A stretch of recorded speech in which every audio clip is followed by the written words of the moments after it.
this technique is a shoulder external rotation technique, and we use this a lot for decelerating follow through in our throwers.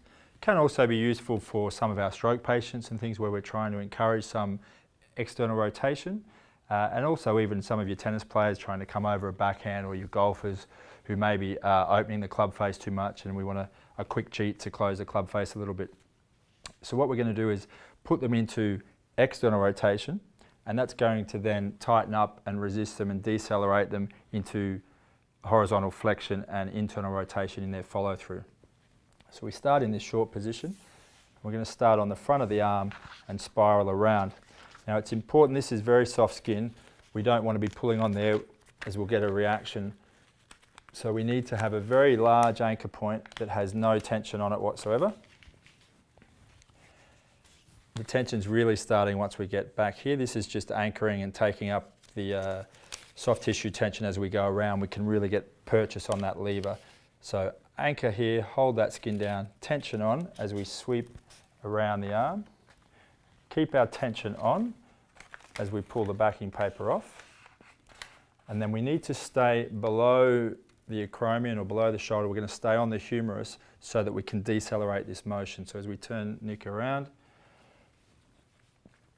we're going to then run almost down towards essentially his opposite hip, across the back of the shoulder here, keeping our tension on and then just smoothing that down, finishing well off the scapula with a very nice long anchor point, because when they move quickly, the tape is going to tighten up a lot more, become stiffer, and that needs to be dissipated across this length of tape. So a large anchor point at this end.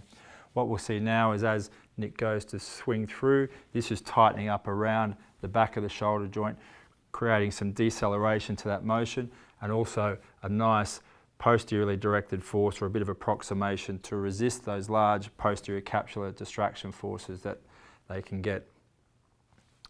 We can also, if we really want to continue, come down even across the hip and down onto the thigh to decelerate both the hip flexion, the trunk rotation, as well as the scapular and humeral motion. So just as we do as a use those whole motion or multiple motion segments to decelerate motion through the body, we can do the same with the tape and decelerate a little bit at multiple segments to take load off the area that's overworked or injured.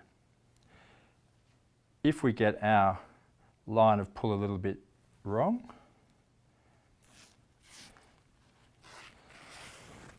and if we come a little bit too high over the shoulder, what you'll see now is as Nick throws through, there's no increase in length of the tape, there's no stretch or tensioning, there's no deceleration to his motion, so we're not getting a mechanical effect. We need to make sure that we stay down on the arm. So as he throws through now, this is tightening up and providing some resistance to that motion.